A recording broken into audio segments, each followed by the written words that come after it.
A todos, a todas, bienvenidos a esta plenaria de prevención cuaternaria. Eh, Me presento, yo soy Karin Kopitowski, soy médica de familia, soy la jefa del Servicio de Medicina Familiar y Comunitaria del Hospital Italiano de Buenos Aires, y tenemos el gusto en este espacio de contar con dos invitados, el doctor Hugo Milione y el doctor Gustavo Alcalá, que está aparentemente llegando. Eh, Antes de presentarlo a Hugo, que es el que primero va a hablar, contarles un poco que esta mesa, que tiene que ver con algunos problemas y algunas soluciones, y dijimos reflexiones de un internista, una médica de familia y un cardiólogo, tienen que ver con repasar, por supuesto, aspectos vinculados a la prevención cuaternaria que son centrales, pero también de darle digamos, un tinte de algunas soluciones, porque es habitual que cuando hablamos de cuestiones de prevención cuaternaria nos terminamos enojando mucho por lo que hacen los colegas, por lo que no nos hacen, por lo que hacen los financiadores, por lo que dicen los medios, y nos enojamos y nos enojamos, y queremos empezar a pensar, bueno, ¿qué podemos hacer? Y es más, ¿qué estamos haciendo para que esto que es la prevención cuaternaria ocurra? Así que con esta idea de cierto optimismo, si me permiten, le voy a dar paso a Hugo Milione, que primero voy a contar, como normalmente se presenta a las personas en un congreso, dos o tres cosas de su currículum, pero después voy a decir dos palabras de lo que es más importante. Eh, Hugo es médico internista, es especialista en medicina interna, es profesor adjunto de medicina en la Universidad Nacional de La Matanza, y es editor de la Revista Argentina de Medicina. Eso, bueno, son los títulos y honores de Hugo, pero lo que yo les quiero contar es que Hugo es un gran tipo, es un tipo generoso. Esto generalmente en los congresos, ¿viste? Te habla alguien y no sabes si la persona que está ahí es buen tipo, más o menos, es buen tipo, y yo le estoy profundamente agradecida porque él me dio la oportunidad de eh, estar en la Universidad Nacional de La Matanza, dando las asignaturas de medicina familiar medicina general 1 y 2, y estoy eternamente agradecida porque es una de las cosas que hago que más me gustan, y él me abrió esa puerta. Así que eh, lo vamos a escuchar atentamente, a este gran tipo y amigo que es Hugo Milione. Hugo. Bueno, buenas noches. La verdad que no esperaba tamaña presentación, te agradezco mucho. De hecho, me has marcado una forma. Voy a tener que reponerme para empezar y retomar la compostura. Así que desde ya te agradezco mucho, Karin, también una amiga, con la que hemos compartido hace mucho tiempo esta idea de la prevención cuaternaria. Y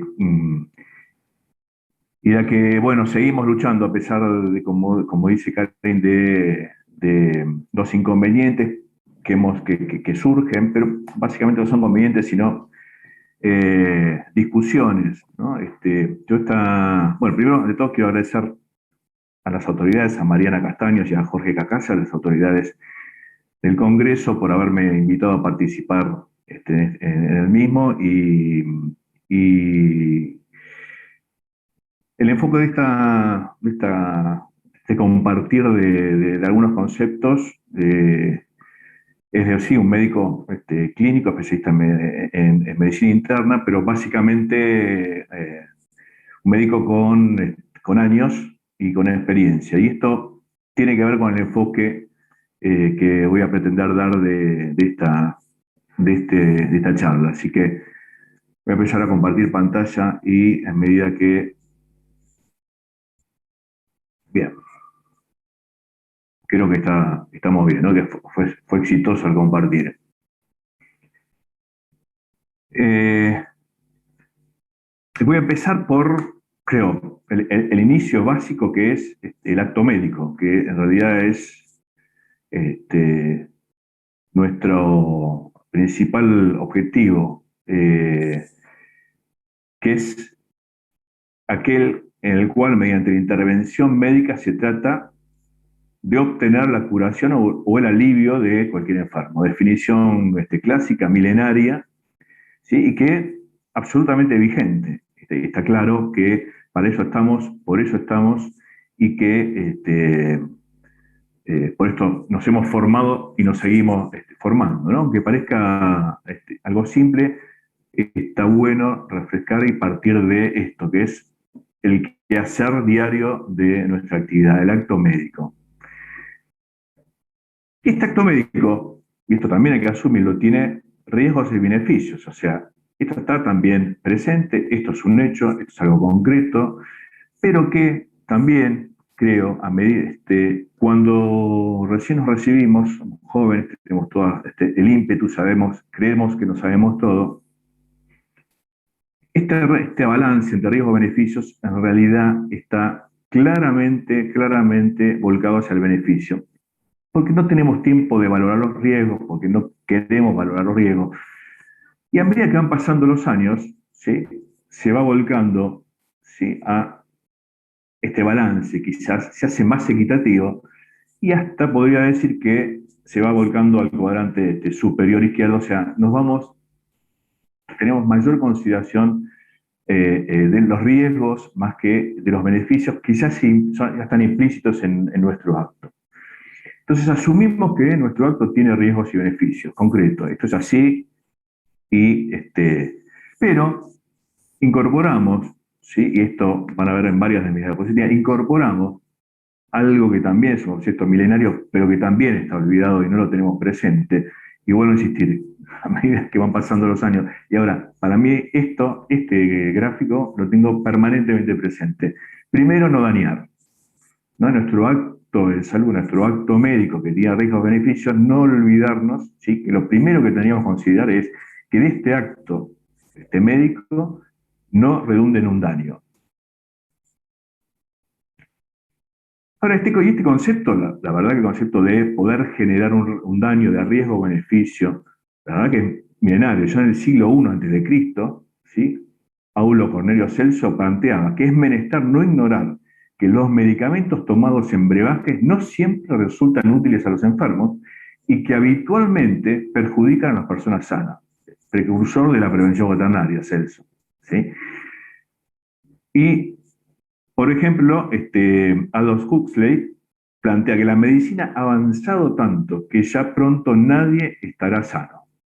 ¿Sí? Concepto también altamente revelador. Y que no existen personas sanas sino insuficientemente estudiadas. Digo, esto es a lo que hemos tendido y en algunos casos sí a lo que hemos llegado en la actualidad.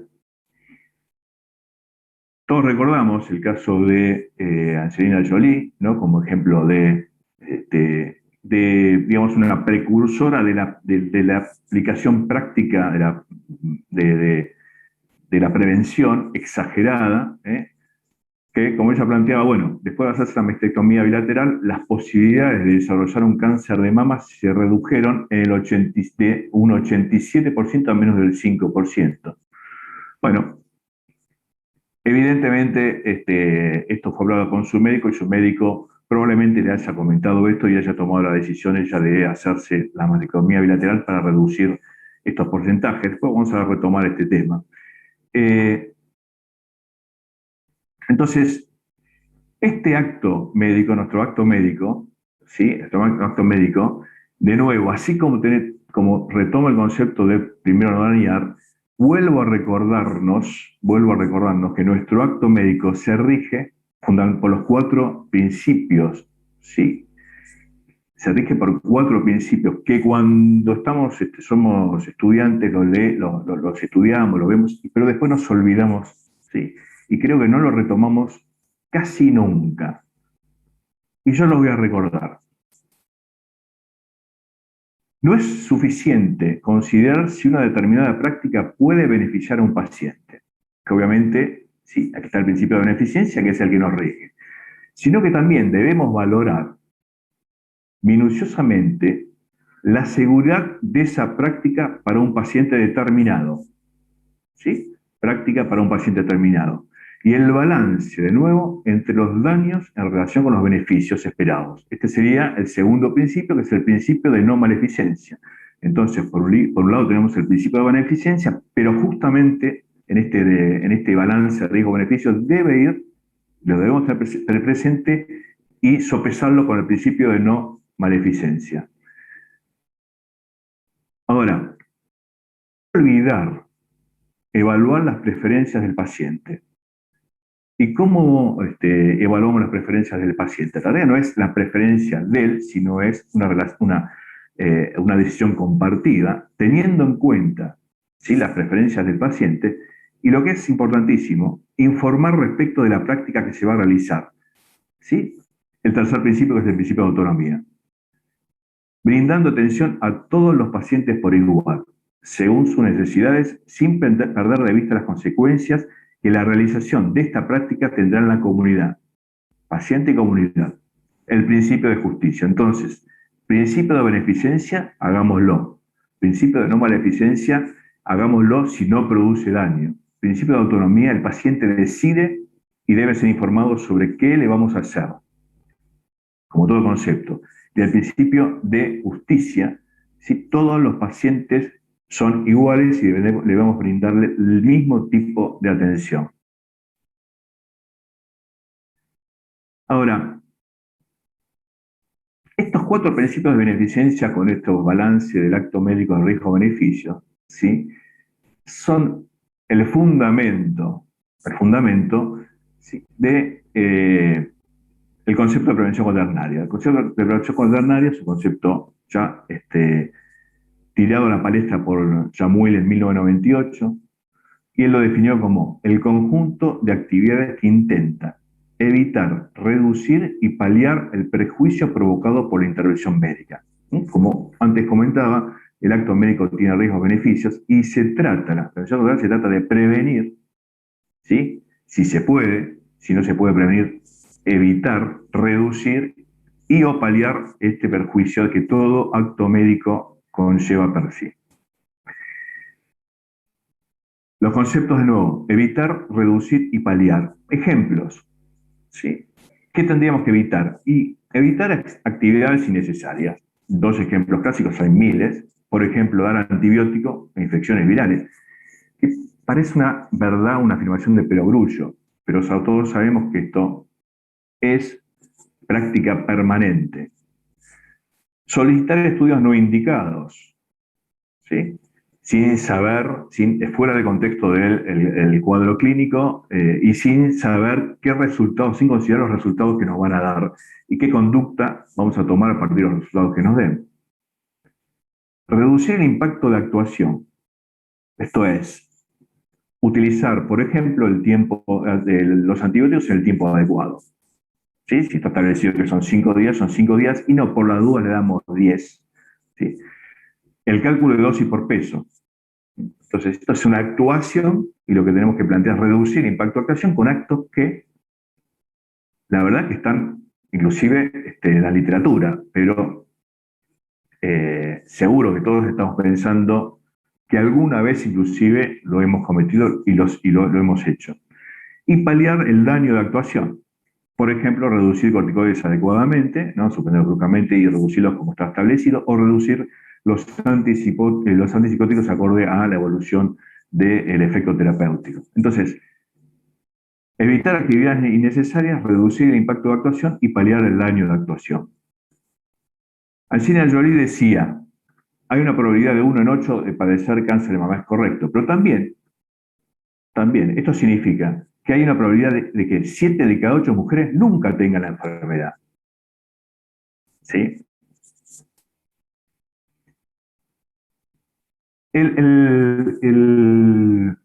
Ancestralmente, en la época de Celso, como vimos anteriormente, el precursor de prevención cuaternaria, entre el médico y el paciente se establecía un contrato curativo. Esto es, el paciente tenía un sufrimiento, el médico le ponía un nombre a ese sufrimiento, ¿sí?, y lo curaba. O sea, era un contrato, el médico era un sanador, ¿sí? Obviamente, este accionar tenía efectos colaterales no deseados, pero eran aceptados. Eran aceptados como, bueno, este es un daño colateral por haberte curado. Con el tiempo, en la modernidad, después de la revolución industrial, el concepto varía y de pasar a ser un contrato curativo, que sigue siendo una de nuestras funciones, el remediar el sufrimiento, el curar, el sanar,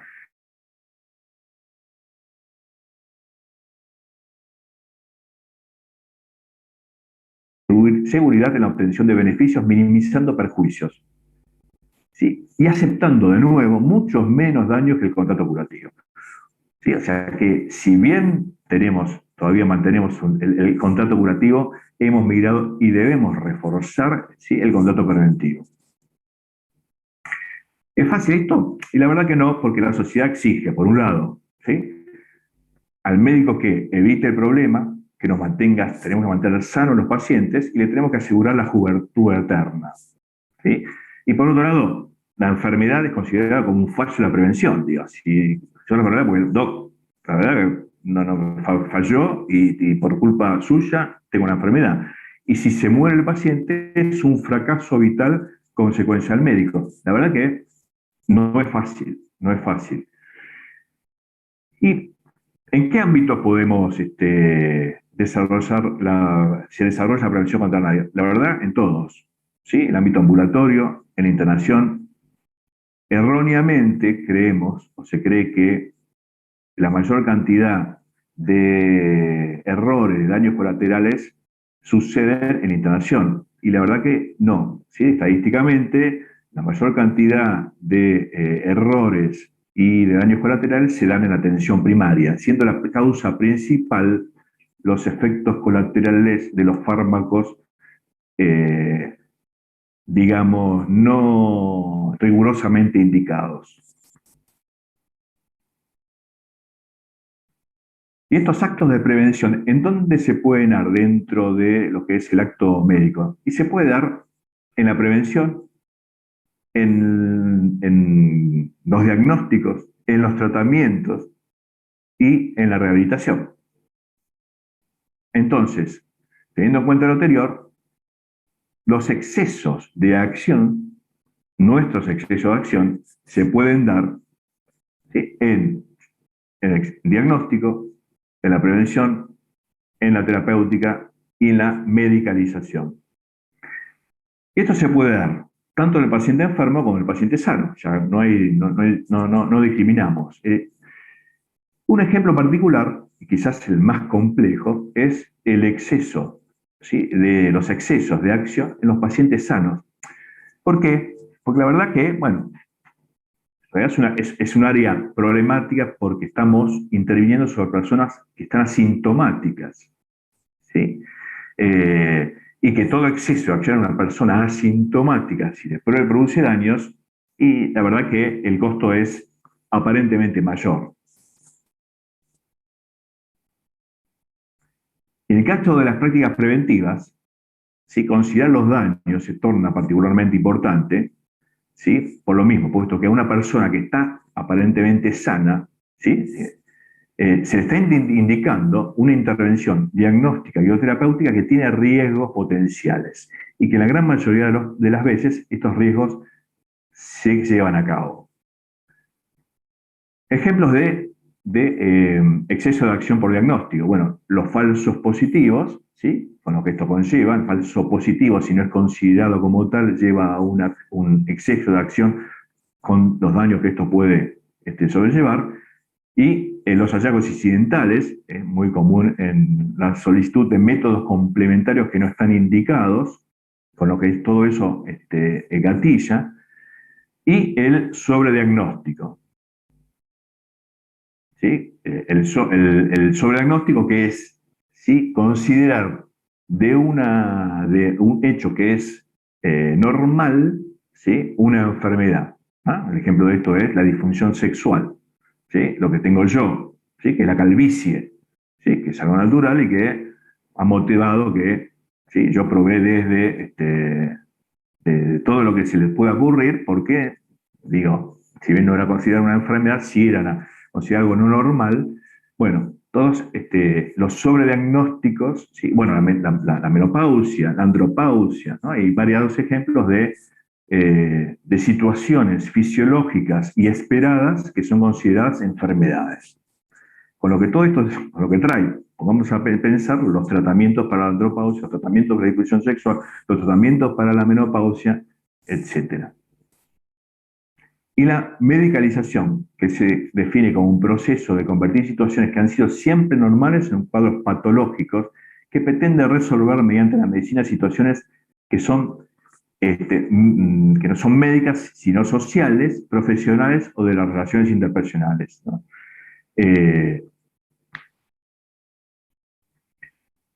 ¿Quiénes son los actores involucrados en poder, que intervienen directamente en la prevención cuaternaria, que tienen acción, que tienen poder de decisión, que tienen intervención en la prevención cuaternaria?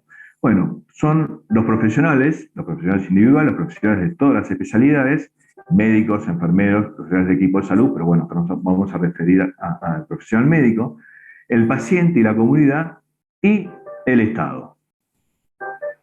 Los profesionales, bueno, de nuevo, los profesionales debemos considerar rigurosamente el balance entre los daños y beneficios, ¿sí?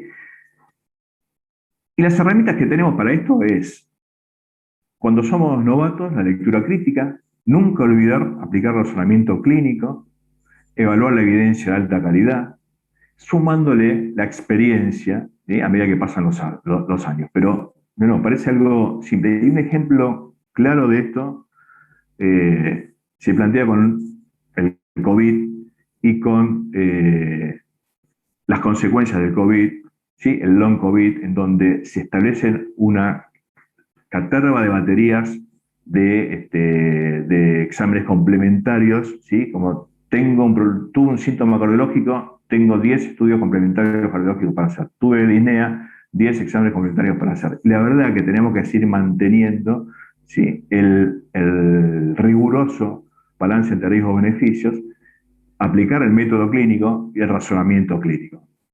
El paciente de la comunidad, bueno, el paciente tener que considerar que el paciente que nos pide hoy los cuidados o que nos solicita los cuidados, inclusive los cuidados preventivos, sobre todo, está debidamente informado. Y entonces tiene información previa y muchas veces nos interpela por la información que tiene. Y nos pregunta esto, ¿sí?, si los daños, ¿sí?, son mayores que los beneficios. Y tenemos que estar capacitados a responderle como para tomar una decisión compartida. Y las autoridades sanitarias, sí, que debería ser esto una política de Estado, debería ser esta una decisión de Estado, sí, de un Estado despojado de cualquier tipo de interés. O sea, el interés que debe tener el Estado justamente es el de evitar el daño y enfocar en la seguridad del paciente.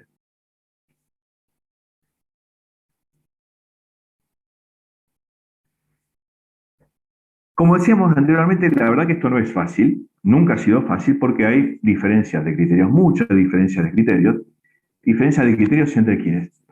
Y entre las sociedades científicas en sí, las sociedades científicas aún de la misma especialidad de diferentes países, las sociedades científicas de un país, ¿sí?, con igual especialidad, lo sabemos, entre las sociedades científicas de un país con diferente especialidad, entre sociedades y ministerios de salud de cada nación, y entre normas y la implementación de las mismas por parte de la comunidad médica en la práctica individual. O sea, estas diferencias hacen que sea difícil instalar el concepto de prevención cuaternaria, la discusión de prevención cuaternaria, la aceptación, es más, hasta impide plantear la discusión. ¿Sí? Hasta llegamos a ese punto de no poder instalar la discusión sobre lo que significa la prevención cuaternaria.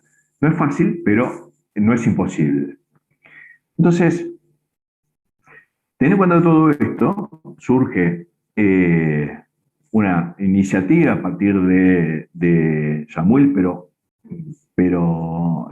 después tomada por inclusive sociedades científicas, tomada por grupos de profesionales, de los propósitos de los no hacer, que la verdad son recomendaciones. El no está mayúscula, no puede ser, es un imperativo, es duro, pero bueno, la verdad que hay que empezar por algo que sea así, ¿no? Que sea imperativo. Pero son recomendaciones. En definitiva, lo que pretende estas iniciativas es el de instalar la discusión, el hacernos pensar, el evaluar los riesgos-beneficios. Después cada uno hará lo que crea conveniente, pero siempre, siempre pensando en no dañar. Digo.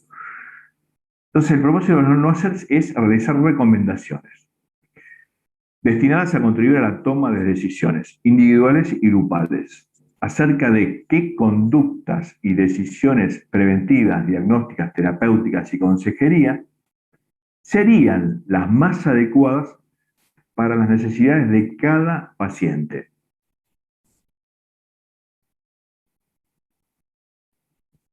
Como comentaba Karen, siempre más es mejor y la verdad que nosotros como grupo que planteamos esta iniciativa pensamos que siempre más no es mejor. ¿Y qué piensan los pacientes? Bueno, esta es una de las tantas encuestas que hay. Los pacientes piensan que los tratamientos médicos, solo el 14% de los pacientes creen que más es mejor.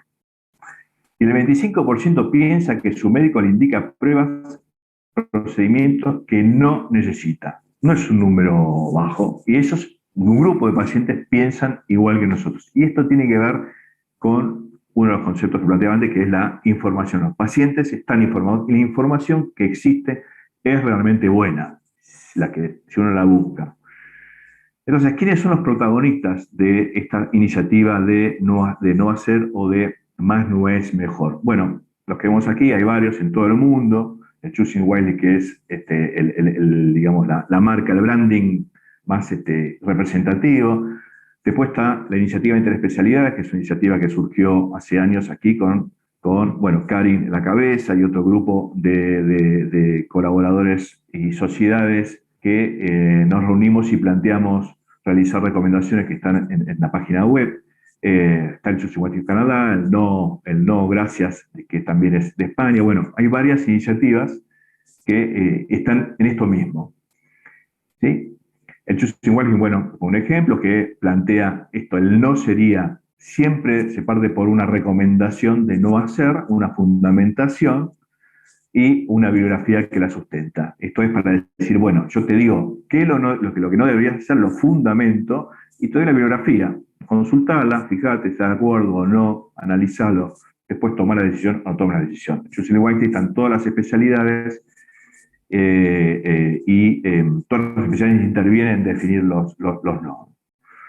Bueno, esta es la página de la iniciativa de interespecialidades, que está la Sociedad Argentina de Medicina Interna General, la Sociedad Argentina de Medicina, el Servicio de Medicina Familiar Comunitario Hospital Italiano, Karin a la cabeza, la Sociedad Argentina de Reumatología, Gastro y Gerontología, Infectología, la Sociedad Metropolitana de Medicina Familiar, el Hospital Alemán y la Federación Argentina de Medicina Familiar y General. También hay otras iniciativas, bueno, hemos sacado el año pasado un libro que es el Choosing Wisely Hispanoamericano de Medicina Interna. Karin es colaboradora y escritora del capítulo, en donde se planteó, ¿sí? como ejemplo concreto también de hacer, se discutieron y definieron las pautas editoriales, se consensuaron los capítulos y se distribuyeron por países, que esto es una de las principales características que tiene esta iniciativa. Se nuclearon los mismos, se hizo un primer documento que lo revisamos, se socializó a los autores para ver si estaban de acuerdo, se recepcionaron aportes, se realizaron correcciones de estilos y se publicó el material. O sea, un trabajo con distintas sociedades y de ida y vuelta, de intercambio durante un año y medio, 2 años. Se presentaron, este libro consta de 38 capítulos de no hacer, 21 países que colaboraron, ¿sí? Y que tenían como características tener en cuenta que este libro, conforme surgen nuevas evidencias, las recomendaciones pueden ir cambiando y que cada recomendación tiene su argumentación y las citas bibliográficas, como comentaba anteriormente, como un ejemplo como el Choosing, pero esta estructura tiene el fundamento, lo les dije, plantear el no, fundamentarlo y la bibliografía que lo acompañe. Bueno, este es el capítulo que escribió Karin en el libro. Así como están las iniciativas internacionales, sociedades científicas que tienen esta iniciativa, del mundo, las canadienses, las nuestras, también, ¿sí?, en prepandemia, imagen de la izquierda actual, ¿sí?, con el túnel de temperatura que me negué rotundamente, pero finalmente lo colocaron. Como es a la derecha, como es habitualmente la Universidad de La Matanza, lindo el patio de las Palmeras, mucha gente, así esperemos vernos pronto. ¿Sí? Después les muestro el centro de simulación que se inauguró en 2019 en la universidad y que lo vamos a poner, esperemos poner en práctica a full el 2022. Bueno, comentarles que esta es la currícula, son los currículos innovables de la carrera de medicina, en asignaturas como medicina interna y como medicina general, esta que ya titular es Karin, se tocan temas de prevención cuaternaria y está dentro de lo que es la currícula como temática abordada. Esto no es desde ahora, ya desde que la carrera, a los 2 años que la carrera comenzó, la carrera empezó en el 2011, ya desde que en realidad, desde que comenzó Karin, fundamentalmente, comenzamos a incorporar la prevención cuaternaria como tema. O sea que ya lo estamos instalando y lo instalamos, y la verdad que los egresados lo tienen en cuenta y recuerdan y lo tienen como concepto, ¿no? Después, que lo lleven a la práctica o no, como dije antes, al principio, una vez que entra a residencia, van más por el tema del hacer, los beneficios del qué hago, pero bueno, es una insistencia permanente, Y finalmente, como decíamos, el rol de los actores, como mostraba antes, había comentado los profesionales, había comentado la comunidad y el Estado. Bueno, la verdad que en esto también un ejemplo concreto, en 2019, algunas sociedades que comenté anteriormente, nos reunimos aquí en el Ministerio de Salud con la Dirección Nacional de Calidad de Servicios de Salud y Regulación Sanitaria, la SAM, la SAMIC, la Asociación Metropolitana de Medicina Familiar. Nos reunimos con las autoridades del Ministerio y planteamos esta iniciativa, ¿no? La iniciativa de no hacer. Planteamos, y en 2019, después de la reunión, hicimos 50 recomendaciones de no hacer del grupo de iniciativa, análisis de 3 integrantes del grupo, se analizó con metodología tipo Delphi, se hizo un análisis integral del grupo técnico, después esto pasó al grupo técnico de la dirección, que tiene un grupo específico que analizan según Gray la bibliografía, que son los responsables de desarrollar guías prácticas del ministerio, un grupo muy riguroso que aplica Gray, y como resultado se definieron 6 iniciativas de no hacer, de las 50 para esta primera etapa, ¿sí? No tratar rutinariamente con antibióticos la faringitis aguda, no usar antibióticos para tratar bacteriuria en adultos mayores a menos que haya síntomas, no usar tratamiento prolongado en infecciones del tracto urinario, no recomendar el autoexamen mamario para rastreo de cáncer de mama, no prescribir un fármaco sin antes revisar y adecuar el régimen de medicación actual, no indicar la colocación de sondas vesicales sin evaluar sus consecuencias. Son 6 de las 50 que pasaron grade, que se decidieron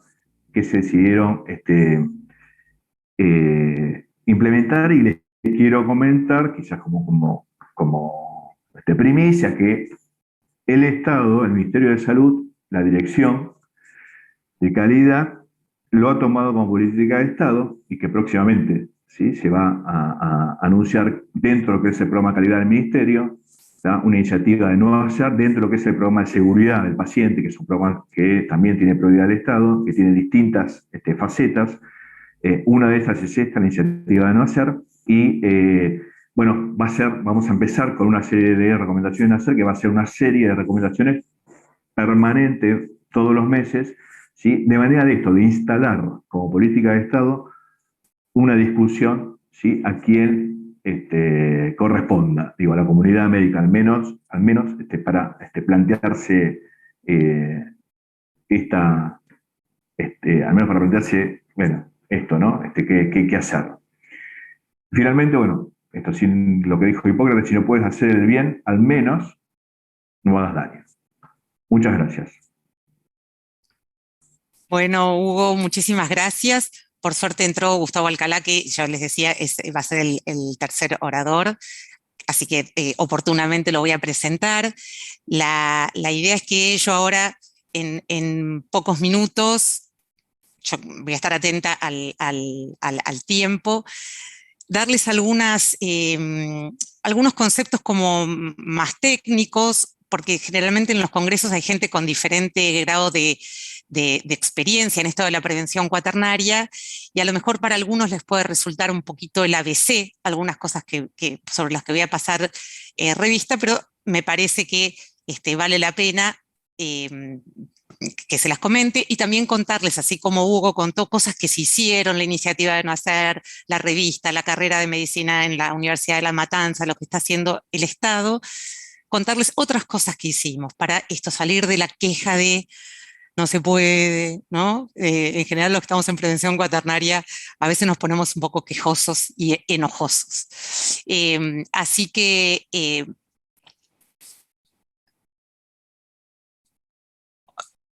voy a compartir la pantalla.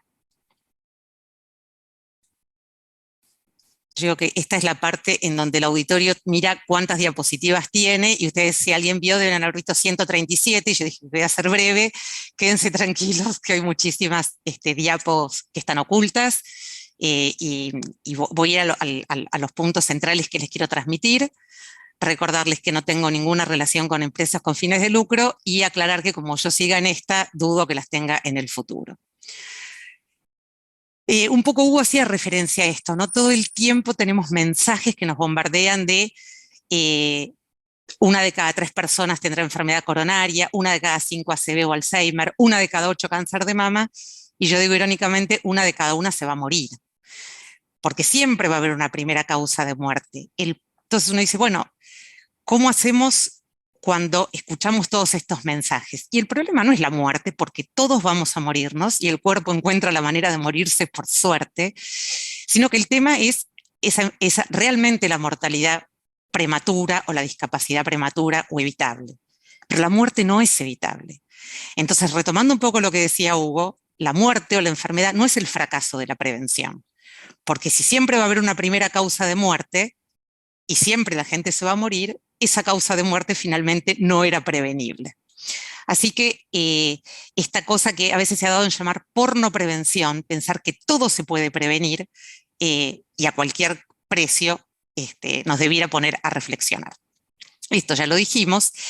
Y me quiero detener en 2 o 3 cosas que yo les decía, técnicas que pueden ser básicas para muchos de ustedes, pero vale la pena repasar.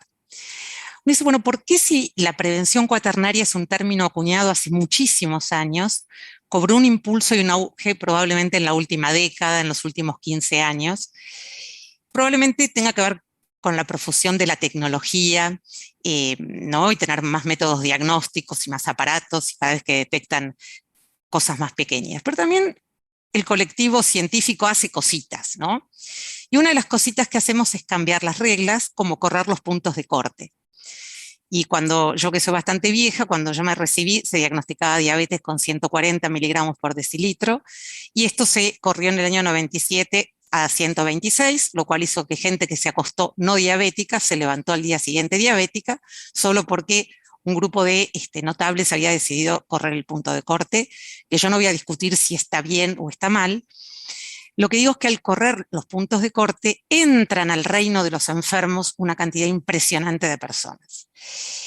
Y esto a veces se hace buenamente, se hace desde la perspectiva de estamos llegando tarde, vemos muchas diabetes, gente que está complicada, y creemos que corriendo el punto de corte encontramos la solución. Y muchas veces el corrimiento de puntos de corte empeora el problema, porque ingresan al reino de los enfermos gente que tiene menos para ganar del diagnóstico, porque la enfermedad les va a hacer menos daño, y como la sábana es corta, podemos llegar a dejar todavía más desvalidas a aquellas personas que tenían cuadros más severos y que no accedían. Así que este gráfico, que está en inglés, lo que nos muestra a la izquierda es que cuando las enfermedades o factores de riesgo son más leves, como los efectos adversos de los tratamientos son, asumámoslo, constantes, hay más probabilidad de producir daño neto, porque la enfermedad en sí no tiene tanto potencial de daño. Alcalá me va a matar, no me importa. Ya estamos acostumbrados a pelearnos a veces, a pelearnos bien.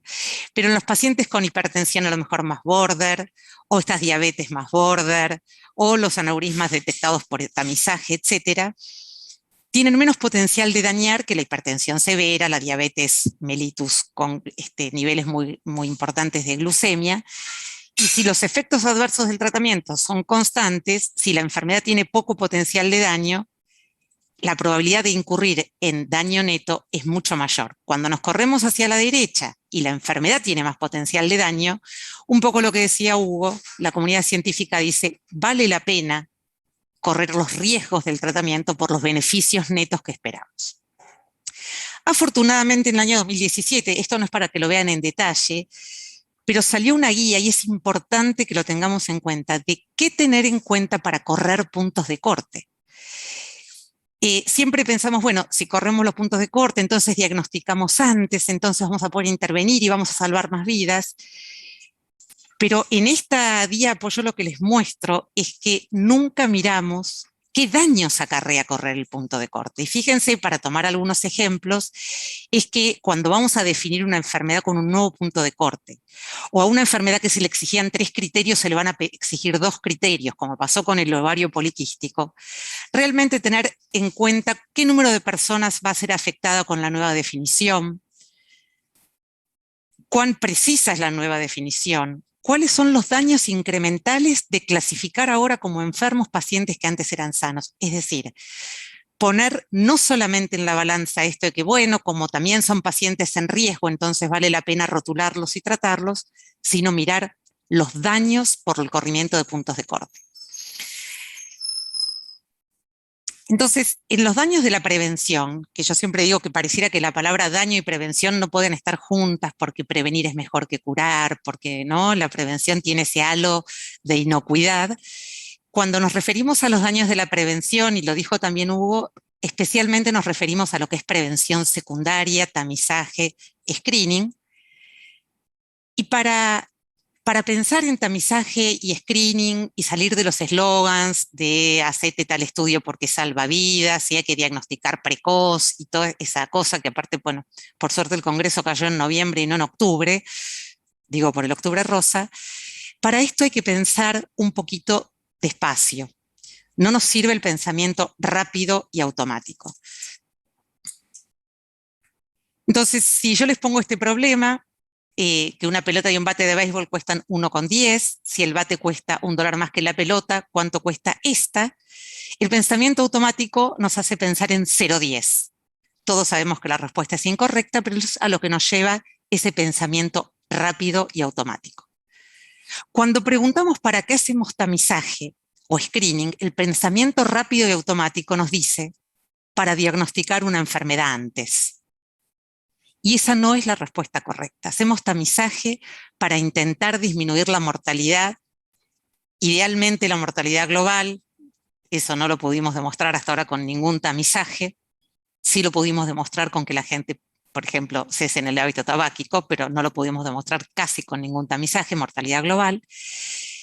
Y contarles 2 o 3 cosas que son muy contraintuitivas. Esto, bueno, no, toda la gente no es de Buenos Aires, pero pueden pensar en el recorrido de algún otro medio de transporte en sus ciudades. ¿Y qué pasa cuando uno hace el diagnóstico antes? Otra vez, el pensamiento automático dice, tiene que ser mejor, porque el tumor es chiquito y entonces tiene que ser curable y se va a morir menos.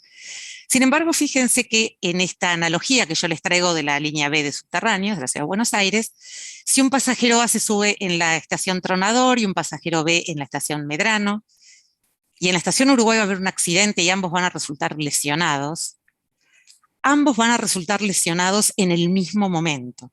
Lo que pasa con el pasajero A es que viajó más tiempo hacia el accidente respecto del pasajero B. Y esta es la analogía de cuando ponemos el reloj del diagnóstico a girar, a dar la hora mucho antes. Hacemos que la persona viva más tiempo con el diagnóstico, pero no necesariamente que se muera después. Y esto otra vez que parece contraintuitivo y para lo cual hay que pensar despacio, es lo que se llama sesgo de anticipación en el diagnóstico y es un fenómeno que está recontra estudiado y recontra probado y por eso es que no salimos a tamizar cualquier cosa, o no debiéramos. Ya Hugo abundó sobre cuáles son las posibilidades del falso positivo, el síndrome de Ulises y el sobrediagnóstico.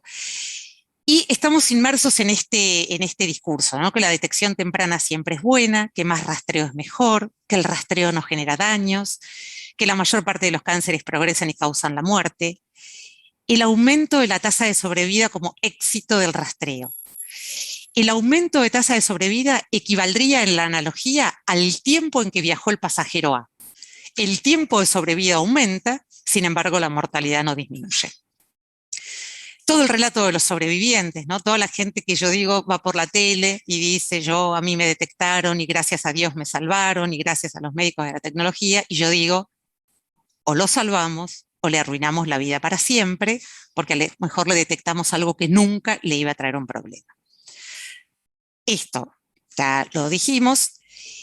Y para repasar que la prevención cuaternaria, a mí me gusta mucho todo este tema de la prevención y el tamizaje, y quedo bastante pegada con eso porque me parece que es un tema sobre el que hay que trabajar mucho, pero el doctor Milione ya repasó otras cuestiones vinculadas con la prevención cuaternaria, y una que no se menciona hasta ahora es todo el tema de la medicación potencialmente inapropiada, la polifarmacia.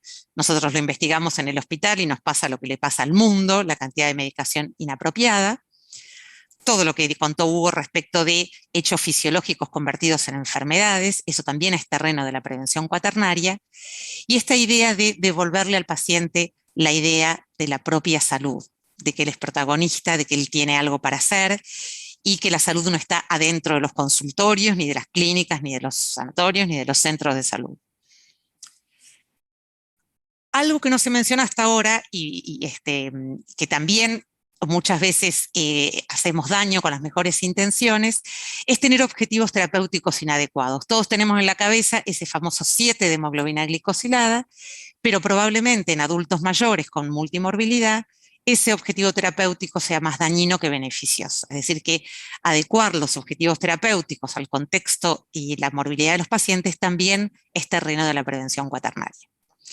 Y ahora les cuento, en los últimos 5 minutos, uno dice, bueno, ¿y qué hacemos, no?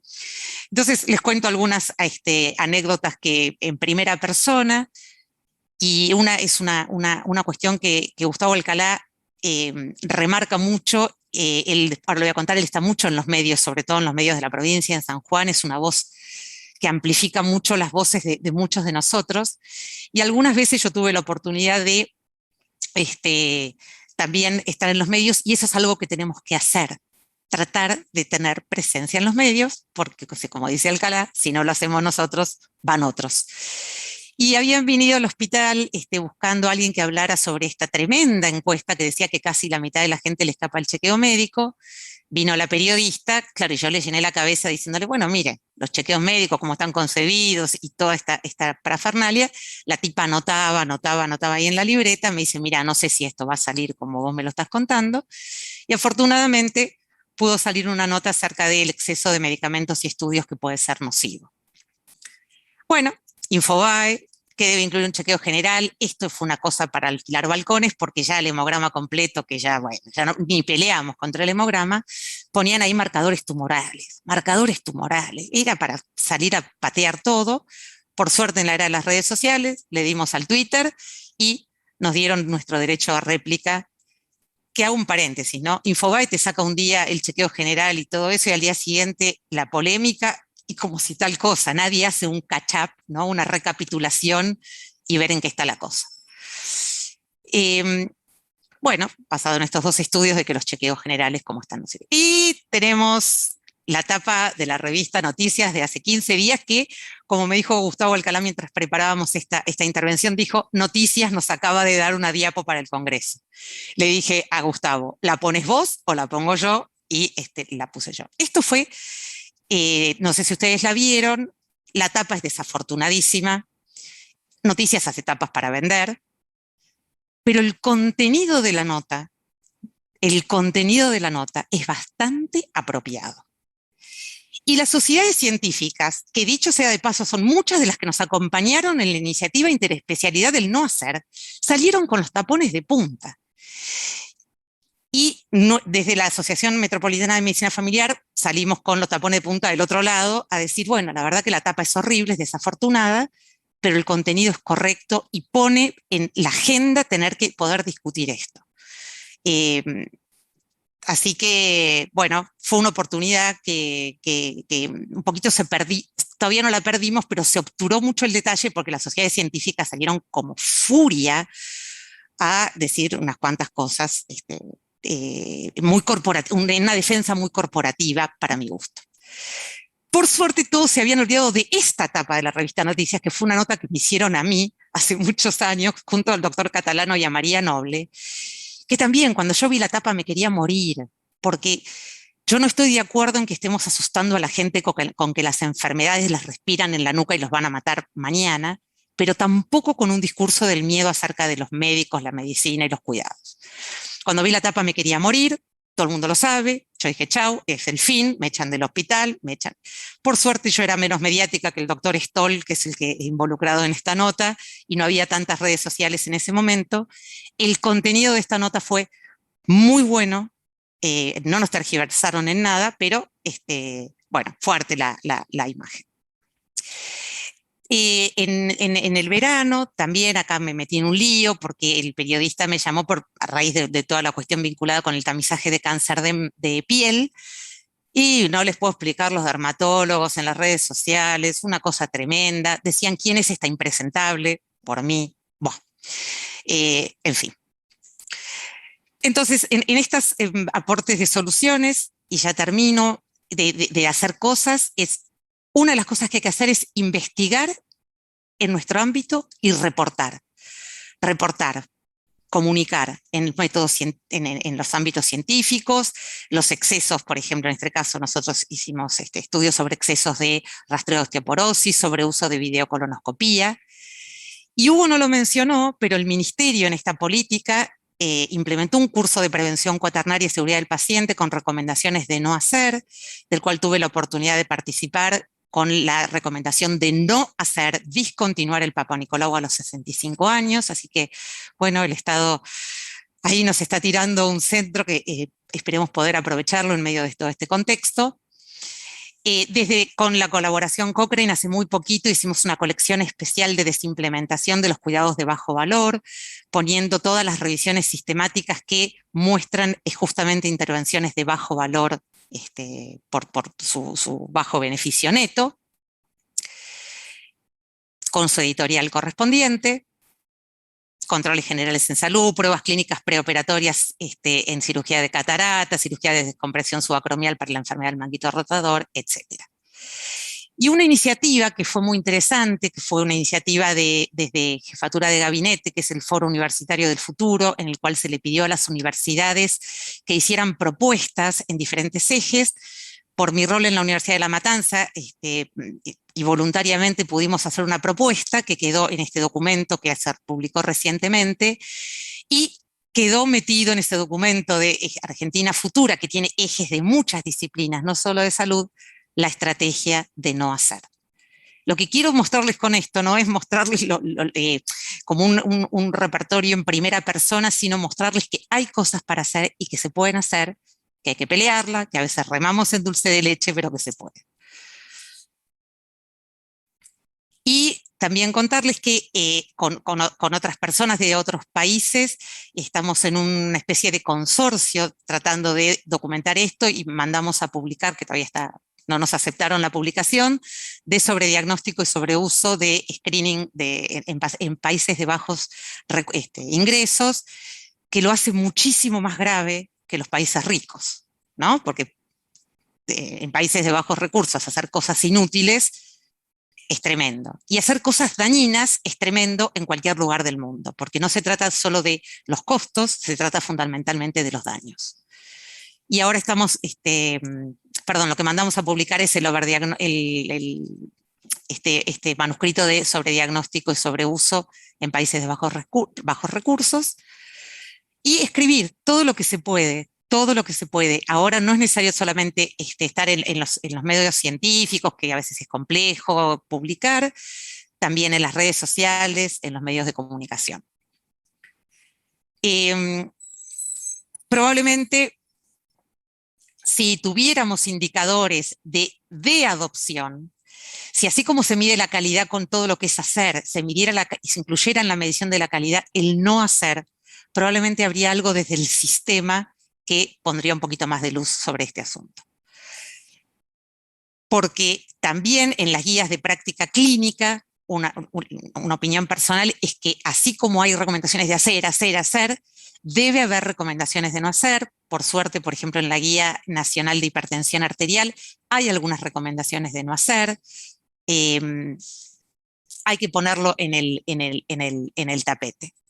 Y también porque hacer, a veces, además de los daños, implica carga para los pacientes, sería bueno que las guías de práctica clínica incluyan qué carga significa para los pacientes hacer todo eso que les decimos que tienen que hacer. Simplemente recordar, porque lo dijo Pato Cacase en la introducción, que en la pandemia hemos discontinuado cosas que afortunadamente se discontinuaron y fue buenísimo, y hay que tratar de no volver, pero recordar que hay prácticas que no hay que discontinuar, las inmunizaciones, por favor, fue dramático el descenso en las inmunizaciones, recordar que hay muchas visitas de rutina que hay que repensar y que este es un buen momento para hacerlo, y mantener las prácticas fuertemente recomendadas y a los intervalos recomendados, como la toma de presión, el peso, el PAP, la mamografía, con todos sus vericuetos, la glucemia cuando corresponda, colesterol, HIV, que pedimos poco, cáncer de colon. Última cosa, los que estamos con esta cuestión de la prevención cuaternaria tenemos unos falsos amigos. Y nuestros falsos amigos son a veces los movimientos antivacunas, ¿no? Nos creen a los que estamos con esta cuestión de la prevención cuaternaria medio hippie, medio que no hay que hacer nada, dolce far niente. De ninguna manera, pero de ninguna manera, por lo menos como yo lo entiendo, estamos contra las vacunas, ni contra los medicamentos, ni contra los estudios diagnósticos, así que ojo con ahí medio limbo que aparece de inacción terapéutica, de no hagamos nada, porque considero que todos los médicos de familia y no familia, y por eso traje otras especialidades a esta mesa, tenemos muchísimo para hacer por nuestros pacientes. Y pensemos despacio, les debo la ecuación del bate. Bueno, había que sentarse con papel y lápiz, poner que el precio de la pelota era X, que el precio del bate era X más 1, $1 más que la pelota, y después despejar X, y cuando despejamos la X, pensando despacio, el precio de la pelota no era 0,10, sino que era 5 centavos. Lo siento, usted padece un extraño trastorno llamado buena salud, francamente no sabemos cómo tratarlos. Saludos de tiempos prepandémicos de todo el servicio de medicina familiar y comunitaria del Hospital Italiano, que es el lugar donde más horas paso en mi trabajo, nuestras redes sociales, y va a haber tiempo después para preguntas y comentarios. Espero que quede un ratito después para escucharlos o leerlos. Estamos creo que bastante bien en horario, corrí un poquito y ahora le voy a dar el paso a Gustavo Alcalá, que también como lo presenté a Hugo, Gustavo es especialista en cardiología, es coordinador del servicio de cardiología del grupo CIMAC, integrante del Comité de Obesidad y Diabetes de la Federación Argentina de Cardiología. Pero eso es lo que dice el currículum de Gustavo Alcalá, que no le importa casi a nadie, porque lo que importa de Gustavo es que es también un tipazo, que la gente de San Juan lo conoce bien porque está en todas las jornadas de medicina familiar desde que yo voy. Gustavo es muy generoso, tiene muchísima presencia en los medios sanjuaninos, es una voz que realmente aporta un montón. En algunas oportunidades nos hemos dado en llamar el dúo Pimpinela porque nos obligaron a pelearnos en público, pero todo con muchísimo respeto, así que más allá del currículum, también un tipo divertido, genial, irónico, con sentido del humor, y que le dejo que el título de la charla, que es buenísimo, la diga él. Así que, Gustavo, abrite el micrófono, el escenario es todo tuyo. Muchas gracias, Karin, por la presentación.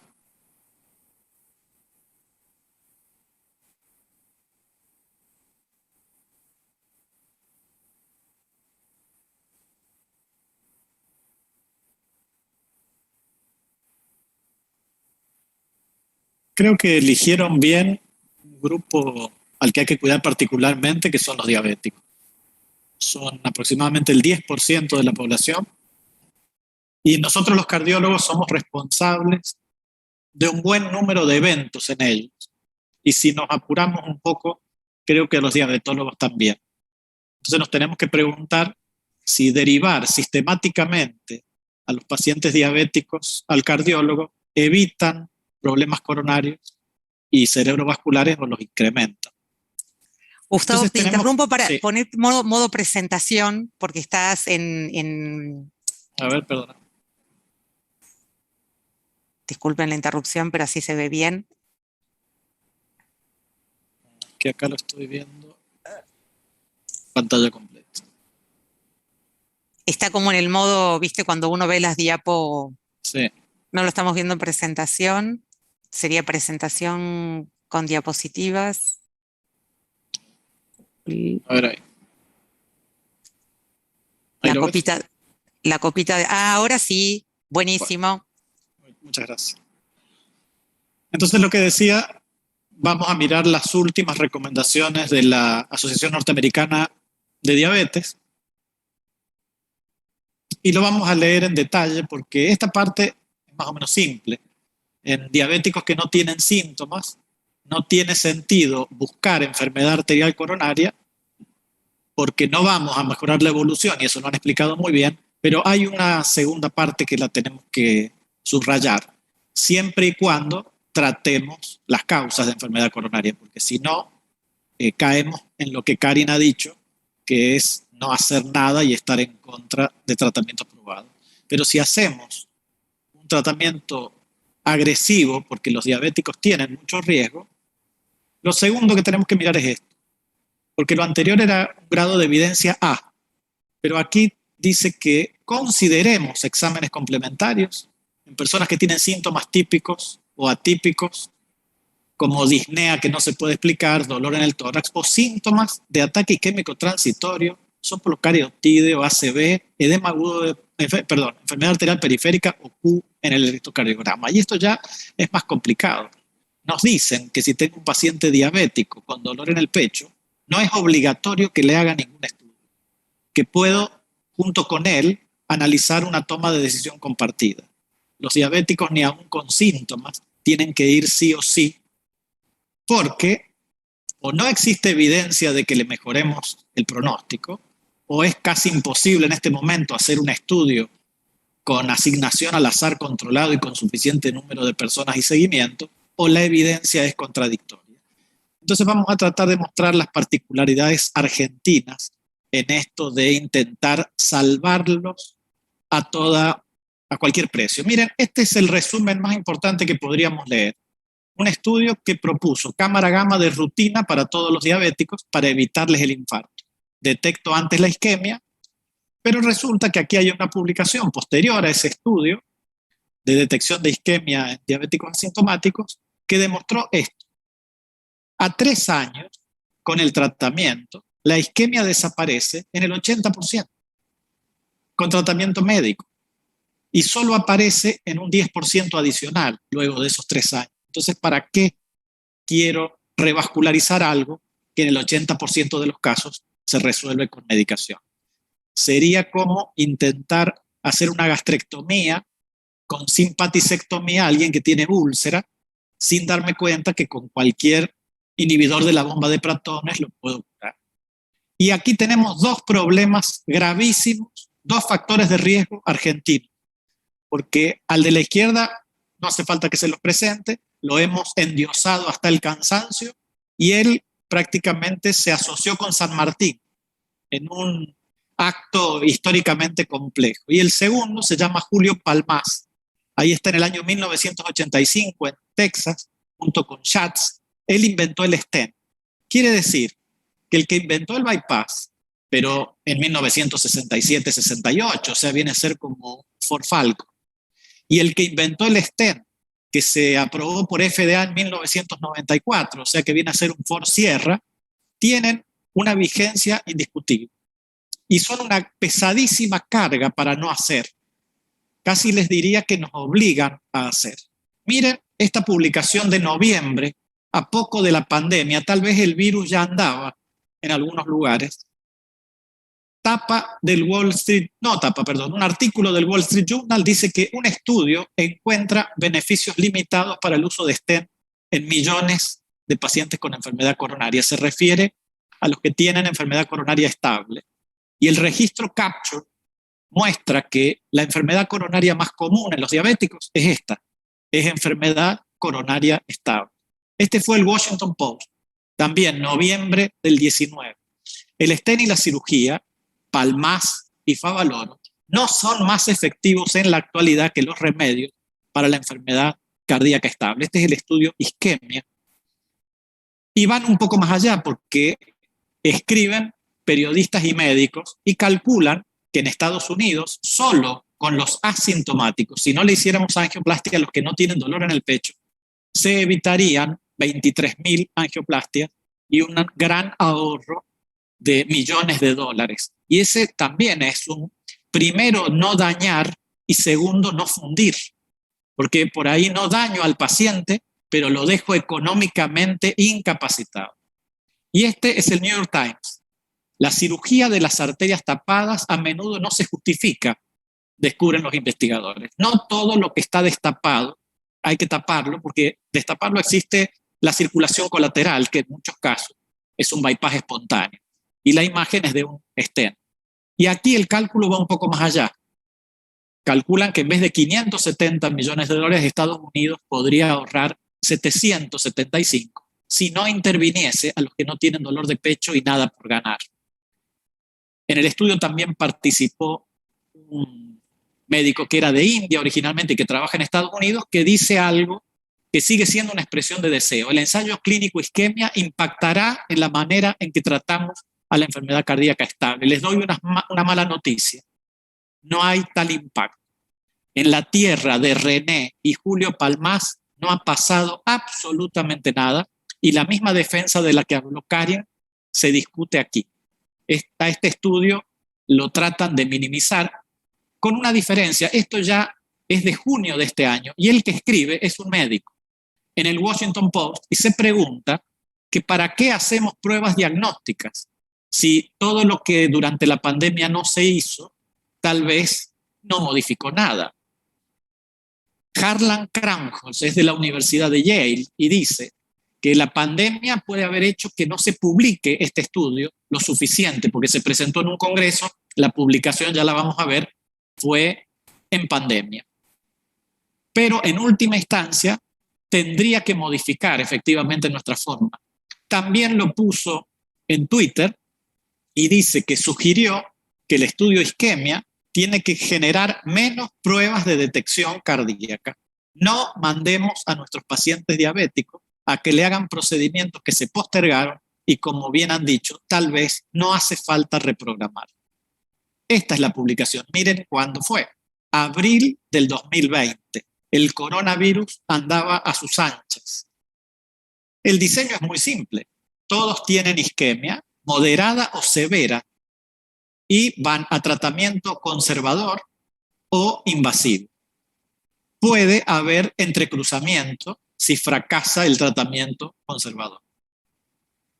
Entonces todos tenían isquemia, le hicieron un ataque multicorte, no un cateterismo, y si no tenía enfermedad de tronco, que era el único que no podía tener asignación al azar, iban a la estrategia invasiva y cara. Quiero agregar eso, invasiva y cara, con insumos en dólares que tenemos que importar o fármacos que son más baratos y no tenemos que importarlos absolutamente a todos. Participó Argentina. En el estudio Isquemia participaron a argentinos y argentinas, porque hace poco en una controversia me dijeron que este estudio no se aplica a mujeres. 23% de las participantes de Isquemia son mujeres. Entonces, sí se aplica, son las mismas que aparecen en la práctica clínica. Y les quiero mostrar solo dos números. El Instituto del Corazón de San Pablo, que es monstruosamente grande, solo pudo incluir 127 pacientes. Porque ¿quién se anima a no tratar con revascularización a alguien que tiene isquemia moderada o severa? Y afortunadamente hubo quienes se animaron en Argentina. Un paciente de Bahía Blanca, 10 de la Fundación Favaloro, 11 de DAMIC de Córdoba y otros también de Córdoba. ¿Y cuál fue el resultado? La mitad tenía isquemia severa. Yo les aseguro que en la práctica clínica nadie tolera la presión y la culpa de si al paciente le va mal Y si le va bien, por lo menos en San Juan, es gracias a la difunta Correa. No hubo diferencia en mortalidad. Seguimiento a 5 años, la mortalidad fue exactamente igual. No hubo tampoco diferencia en muerte cardiovascular e infarto, internación por angina inestable, que ese es más discutible, eso es subjetivo. Si interno a alguien por dolor en el pecho no es tan fácil de estandarizar, insuficiencia cardíaca o muerte súbita. Hubo, al principio de la curva, ustedes ven que el que va a tratamiento invasivo y caro tiene más riesgo y algunos infartos se provocan intentando evitarlos y al final hay diferencia en favor del tratamiento de revascularización, pero no alcanzó significación estadística. Y se compensa el daño del principio con la mejoría del final. Pero algo peor, al principio hay diferencia de síntomas. Al 15% se le quitan los síntomas con medicación y al 45% con tratamiento invasivo. Pero al final empatan. A medida que transcurre el tiempo, se termina la isquemia, como el estudio que les mostré al principio de los diabéticos y la cámara gamma. El tratamiento termina resolviendo el ángulo y la isquemia en la mayoría. ¿Por qué es que no funciona? ¿Por qué el tratamiento de René y Julio Palmás no es mágico? Porque por cada lesión como esta que la vemos, hay entre 4 y 8 que no vemos y que se parecen al volcán de Palma de Mallorca. Están listos para entrar en erupción. Lesiones con un casquete fino, con mucho colesterol líquido, con una grandísima inflamación que hace que estabilizar esas placas con remedios triunfe en esta pelea, porque es una enfermedad inflamatoria y sistémica, no va a funcionar nunca un tratamiento puntual y mecánico. Pero, como bien dijo Karin, empezaron los agoreros. Cuidado, cuidado, porque si no hacemos chequeo y no buscamos la isquemia, va a aumentar la mortalidad. Esta es una editorial de unos colegas brasileros que afortunadamente no se vio reflejada en la realidad. En el año 2020, a pesar de la pandemia, ustedes tienen ahí en rojo los muertos por el coronavirus, en celeste las muertes cardiovasculares que se esperaban y en azul las que efectivamente se observaron. Si bien algunos murieron de COVID y no tuvieron tiempo de tener daño por cardiopatía isquémica, la mortalidad, con una disminución muy franca de las consultas y de las pruebas evocadoras de isquemia, no se modificaron. Entonces, al menos, y aquí está Juan Carlos Casqui, que es argentino y trabaja hace mucho en Inglaterra, tiene un optimismo irreal y él piensa que del estudio de isquemia el ganador es el paciente. Eso puede ser en los países centrales. Pero aquí, ¿ustedes vieron en algún diario argentino una mención siquiera del estudio isquemia? En mayo del 2020, el American College hizo una publicación interesante. Dijo, en épocas de pandemia, el estudio isquemia es muy oportuno porque nos dice que podemos postergar el cateterismo en muchos pacientes con enfermedad estable. Y como dice Karin, yo hice una pequeñísima contribución en una revista digital de San Juan, pero antes de mayo dije lo mismo. Es una buena noticia en tiempos virales que muchas obstrucciones coronarias no necesiten angioplastia. Total, mi objetivo no es que me quieran los cardiólogos y no tengo por qué ser de la tribu de adoradores de René, que tenía virtudes y defectos. Pero miremos lo que piensa la gente. Este es el año 2010. Le preguntaron a los cardiólogos, a los pacientes y a los hemodinamistas qué esperaban de una angioplastia por ángulo estable. Está publicado en los anales de medicina interna y esto es lo que pasaba. El paciente cree que le van a reducir la mortalidad, pero el que le va a hacer el procedimiento no piensa lo mismo. El paciente cree que van a evitarle un infarto y el médico que va a hacer la angioplastia y la va a cobrar tiene claro que no. Los dos creen que le van a quitar el dolor de pecho. Y eso sí tiene dolor de pecho. Y si no, se lo podemos quitar con medicación. Mejorar la función ventricular lo creía en algunos casos el intervencionista y otros beneficios que supongo que tenían que ver con las vacaciones del médico que hace la angioplastia. Pero aquí incorporemos al derivador, al cardiólogo clínico, que después de ver este gráfico yo les diría que lo podemos llamar cómplice, porque el cardiólogo clínico sabe que no le va a reducir la mortalidad, sabe que no va a prevenir ningún infarto, a diferencia de lo que cree el pobre paciente, y está de acuerdo, los tres están de acuerdo, que el tratamiento es solo para evitar el dolor de pecho. 2020, 10 años más tarde, les digo otra mala noticia, estamos exactamente igual 10 años más tarde. Los pacientes creen, y los cardiólogos también, que el tratamiento puede quitar el dolor. Los pacientes creen que le van a dejar la arteria abierta y ya el cardiólogo es un poco menos optimista. Pero 60% de los pacientes creen que le van a curar la enfermedad y eso solo lo cree el 2% de los cardiólogos, que van a reducir el infarto 95 contra 12 y que van a mejorar la sobrevida 91 contra 3. Entonces, lo que han titulado muy bien es que este estudio cambia el estándar ético para conversar con el paciente. Este estudio es el más sofisticado. No hay ninguna forma de criticarlo. Los stents son de última generación. No le hicieron coronariografía. No sabían el resultado. Era doble ciego. Un seguimiento muy largo. No hay ninguna crítica para hacerle. 23% de mujeres, 40% de diabéticos. Y aquí les digo lo último. Cuidado porque cuando derivamos al diabetólogo y se ensaña con el 7%, y le sube la insulina y le agrega insulina rápida y otro pinchazo más de insulina rápida, está persiguiendo el 7%, le puede aumentar la mortalidad.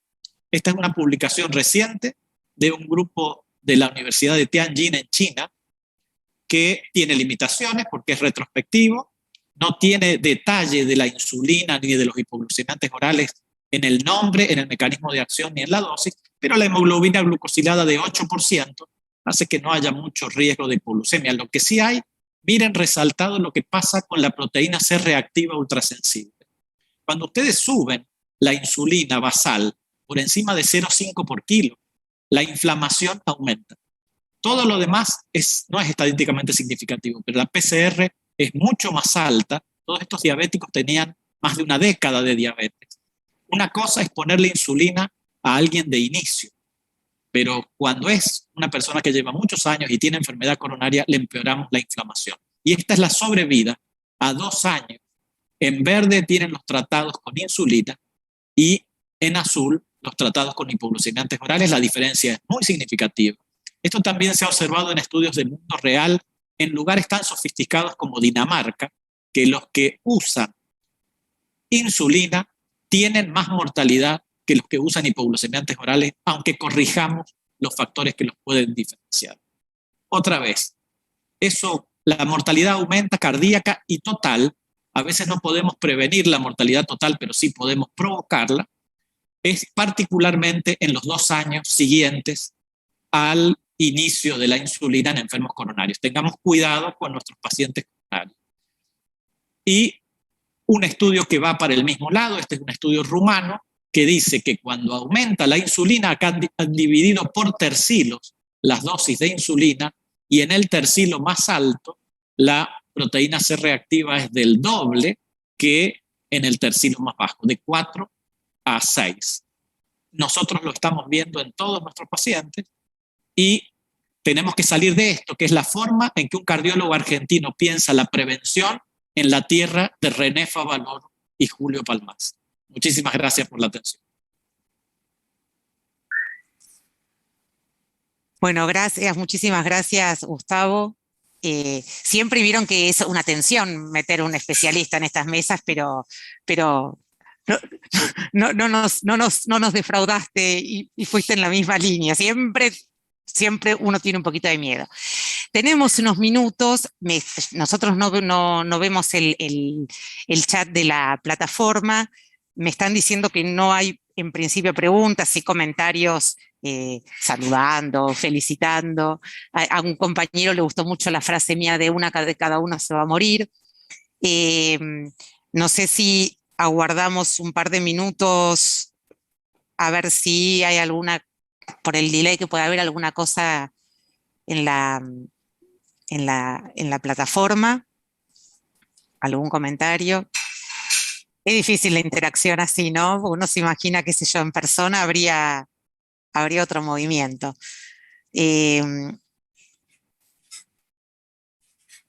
Muy bien. Yo les hago una pregunta, a lo mejor por esta cuestión de actualidad, de lo que pasó me parece que trae cierto morbo lo que pasó con la nota de la revista Noticias. Un poco la reflexión de ustedes, ¿no? ¿Por qué piensan creo que los tres coincidimos que el contenido era bastante apropiado, y por qué creen que generó esa reacción tan como unánime, aún, insisto, de sociedades científicas que, en el caso de algunas de ellas, han estado en la iniciativa de Nacer? ¿Alguna reflexión que les merezca esto? ¿Qué pasa cuando se intenta abrir esto al debate público? ¿Qué miedos nos persiguen? No sé, Hugo o Gustavo. Sí, me parece que la primera impresión, digo, porque esto lo hemos discutido en los grupos, varios grupos de WhatsApp, que cuando surgió esto, la primera reacción fue la tapa. O sea, creo que si hubiese sido, la imagen fue muy, muy fuerte, que si hubiese sido otra tapa, de otras características, un artículo publicado en otro lugar, porque después, ¿qué pasó? Los que tenemos, al menos esta concepción de plantear la prevención cuaternaria como parte de la prevención primaria, secundaria y terciaria, o sea, incorporamos dentro de las cuatro prevenciones. Cuando leímos ese artículo, empezamos a comentar la verdad que lo que está planteando Stoll es correcto. No nos podemos. Y así fue, digamos, la sociedad en la que pertenecemos, a la que pertenezco, no salió dentro de los comunicados a cuestionarlo. Eh, Creo que este espíritu corporativo tiene que ver con lo que planteamos inicialmente, o que lo que hemos vivido es difícil plantear la discusión sobre no hacer el chequeo de rutina, sobre no pedir PSA como screening el paciente para cáncer de próstata, sobre no tratemos con estatinas a los pacientes adultos mayores, esto que planteamos, no reducir la hemoglobina glicosilada a 7,5, ni ser estrictos en el control de diabetes, ni que hablar del autoexamen de mama, pena tuyo, o sea, son cosas que a distintas sociedades le plantea. La verdad es que hoy la no aceptación, y por otro lado hay otros intereses, ¿no? Intereses corporativos, intereses de extras, ¿no? Se tocan otros intereses, ¿no? Que está claro. Así que específicamente esto me parece que fue una desafortunada etapa, pero bueno, estuvo consensuado también por quien la escribió, digamos. Se podría haber resistido a esto para que hubiese tenido el efecto realmente que hubiese sido bueno, porque como decís vos, después no se discutió más. Salió el comunicado de las sociedades, Stoll dijo lo suyo y se terminó el tema, y hubiese sido bueno instalar la discusión. Están llegando preguntas, Gustavo, después si querés decir algo de la tapa, pero preguntan qué dice la Sociedad Argentina de Cardiología sobre el estudio isquemia. Y la Sociedad Argentina de Cardiología se ha encargado de no decir absolutamente nada. En eso se parece a la tapa. O sea, se indignaron por el contenido, pero no aportaron un contenido alternativo. Entonces, la Sociedad Argentina de Cardiología la hace muy fácil. Dice que ese estudio no es representativo de la práctica en Argentina. Y en eso tienen mucha razón, porque para ingresar al estudio tenías que mostrar cuál era la mortalidad en tu centro y cuál era la tasa de complicaciones con esas intervenciones. En Argentina es peor, porque la mortalidad en la mayoría de los centros en menores de 65 años con bypass es del 1%, y en mayores de 65 es de 1,5%, y eso aquí no pasa. Entonces, el estudio no solo es aplicable, sino que nos tendríamos que plantear cómo lo tenemos que analizar en un país que tiene más cirujanos cardiovasculares de los que hacen falta, muy pocos controles de calidad, casi nadie publica sus resultados. Consideremos que en el estado de Nueva York, si yo me quiero operar de bypass, es público el número de complicaciones de cada centro, y aquí se oculta. Entonces probablemente tengamos que hacer un estudio que ya hicieron. Mira, cuando yo acababa de salir de la residencia, lo hicieron los de CONAREC, el Consejo Nacional de Residentes de Cardiología. hicieron un registro para ver qué mortalidad había en los centros con residencia en bypass y reemplazo valvular. Te cuento una cosa, el estudio de reemplazo valvular nunca se publicó, porque los números eran imposibles e inconfesables. Se publicó el de bypass hace muchos años, pero dio 11,5% de mortalidad. Cuando el mundo tenía 2, Argentina tenía 11. Y luego los mejores centros de Buenos Aires dijeron que no, que ellos no tenían 11, tenían 6, lo que quiere decir 3 veces más. El estudio, lo que hicieron fue ponerlo en duda, que es lo clásico, poner la escasa participación de los pacientes con nuestro sistema de salud, que posterga la búsqueda de la isquemia, y dicen una sola cosa en la que pueden tener razón, y nos tiene que hacer pensar. No se trata con fármacos en la mayoría de Argentina como en esos centros de excelencia. Si queremos compartir los resultados del estudio de isquemia, tenemos que compartir los criterios de tratamiento farmacológico, porque es probable que en Argentina tengamos que buscar un oncólogo jubilado que por favor se haga cargo de la prevención cardiovascular, porque por cada lesión que hay, recordemos que tenés 8 metástasis ocultas en el resto de la vasculatura. Pero el estudio de isquemia hay que reeditarlo, estamos a tiempo. Los congresos, los 3 que estamos acá sabemos quién es, son los que hacen el temario. Por eso el estudio de isquemia solo lo critican. Nadie hace la gran Conrado Stoll, que es lo que hay que hacer. Hay que hacer un debate, que alguien hable a favor del estudio de isquemia y que alguien le busque los talones de Aquiles que algunos tienen. Es una formidable herramienta para repensar. Ni siquiera los que tenían isquemia severa necesitaron revascularización. Solo un 23% necesitó revascularización. Y ese es otro punto. Cuidado, porque no es nunca revascularizar a nadie. A veces inicio tratamiento conservador y en el transcurso de la evolución tengo que saber cruzarme de tratamiento. Un estudio genial que tiene poca repercusión y todavía estamos a tiempo para darle más trascendencia. Bueno, como suele pasar, están llegando, estamos medio sobre la hora y yo no quiero abusar del tiempo de Hugo, de Gustavo y del resto de los participantes, pero están llegando, aparte de comentarios, hay a un Agustín que no sé el apellido, bueno, que felicita un poco por la valentía, y él dice que a veces es un comentario, ¿no? De la mano del no hacer está la estrategia de desinversión y que a lo mejor, yo traduzco, garparía más, o sería más ganchero, pone él, no hacer, sino no hacer lo que no sirve o es perjudicial para poder hacer más lo que sirve y es beneficioso. Que está perfecto, en realidad es lo que está detrás del no hacer es eso, no una barrera al acceso de cosas necesarias, sino justamente dejar de hacer aquello que no sirve o que más aún hace daño.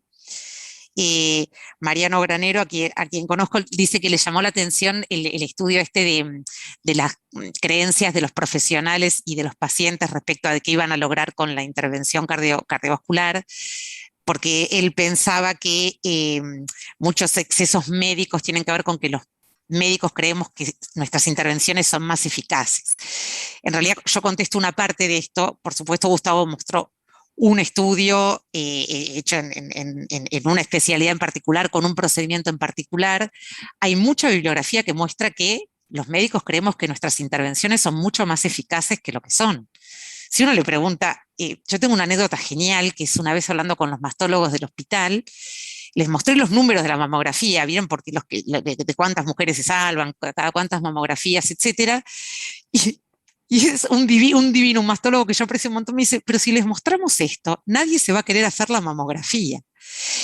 Entonces, lo que no podemos salir, entonces yo le dije al doctor, pero para vos, ¿qué?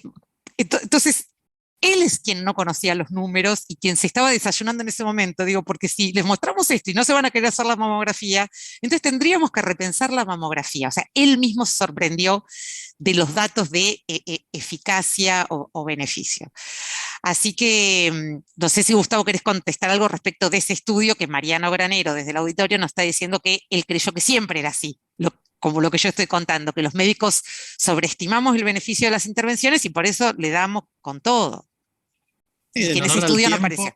Sí. En honor al tiempo usé 2 estudios, pero eso viene desde mucho antes, esa discordancia entre médicos y pacientes. Y está hecho también el estudio de cómo creen los médicos que es la sobrevida luego del bypass, cómo creemos los cardiólogos que es la sobrevida luego de la angioplastia, y todos tenemos un optimismo que no está justificado por los estudios. Cuando le hacen una encuesta, que sería muy interesante hacer ese tipo de estudios, tomarnos los médicos como objeto de estudio, no solo a los pacientes, y vamos a descubrir lo que ustedes están diciendo. Los médicos tenemos un optimismo excesivo, así que en ese estudio los pacientes creen en una ilusión y los médicos exageran con un optimismo que debe ser menor al real. Cuando uno les pregunta cuánto sobrevive un paciente con bypass o con angioplastia 5, 7 o 9 años después del procedimiento, sistemáticamente en Argentina los médicos contestan mucho más que lo que está publicado en revistas internacionales. Así que eso sí existe. En esos estudios hay un doble sesgo. Los pacientes creen que se están haciendo por un motivo el estudio y los médicos creen que le van a quitar el dolor a más pacientes de los que se lo van a quitar. Así que es muy interesante y creo que es el desafío hacer ese estudio en Argentina, porque nadie lo ha hecho. Y es cuestión de llamar por teléfono a alguien que tiene programado una angioplastia mañana.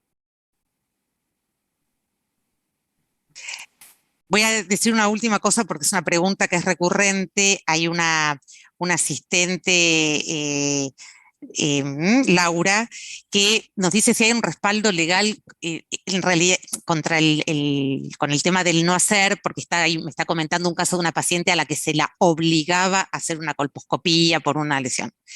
Miren, ahí, Laura, y a toda la gente que está en el auditorio, el respaldo legal es la Ley de Derechos de los Pacientes.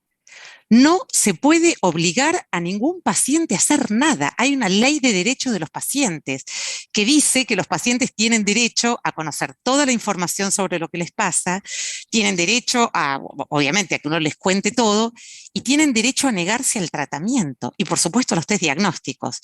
O sea que quien obliga a una persona a hacer una práctica es quien no conoce la ley y está fuera de la ley. Las únicas situaciones que podrían exceptuarse de esta obligatoriedad es el paciente que es peligroso para sí o terceros, o que no, pero es una situación muy particular. Y para discutir, pero no nos vamos a meter en eso a las 9:00 de la noche, el tema vacunas. No hablo por el COVID, que es una vacuna no obligatoria, sino por aquellas vacunas que sí son obligatorias.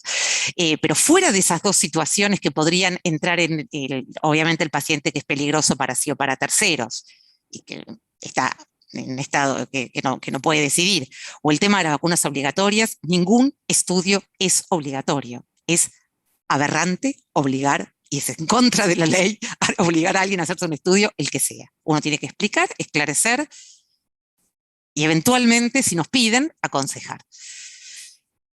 Nos dicen que tenemos tiempo hasta las 21:25. Nosotros seguimos de tertulia. Bueno, mientras haya preguntas y comentarios, Esteban R., creo que debe ser Esteban Rubinstein.